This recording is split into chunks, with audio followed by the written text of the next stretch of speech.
Polling कर्मचारी माओ भय साधारण निर्वाचन प्रक्रिया लोकसभा और विधानसभा सरकार तरफ कड़ाकड़ी नजर रखी काम करुवा बेले आसंताकाली समस्त बुथ केन्द्र मानक भोट मतदान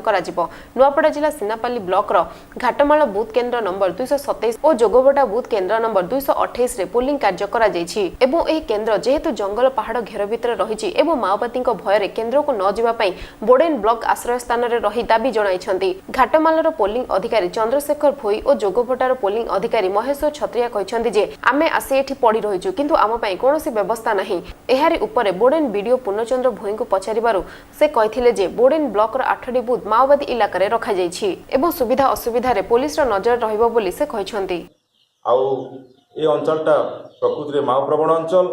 आमे वर्तमान एठारे आतंकित हिसाब से पड़ी रहीचु आमको सुरक्षा देवाई वर्तमान पर्यंत कौन प्रकार प्रशासन पदक्षेप नहीं नहांती आउ जेते बूथ रो आमे समस्ते अच्छु सदस्य समस्ते आतंकित हिसाब से पड़ी रहीचु आउ बूथ को न जावाई आमे मानसिक प्रस्तुति मध्य सारीचु। काली राति 8टारे आम बुढ़ाने पहुँचलु मैडम कलेक्टर मैडम कहवा कथा अनुसार तुम बुढ़ाने रह बुढ़ानी रही राति 8-9टारे पहुँचलु भोक उपास भी रहिलु एवं आज एठी रहीचु से निर्देश केतेबेले आसीबो कौन करेंगे पुणी ऊपर को जावाई इलेक्शन पोलिंग को जावाई से अनुमति अच्छी तथापि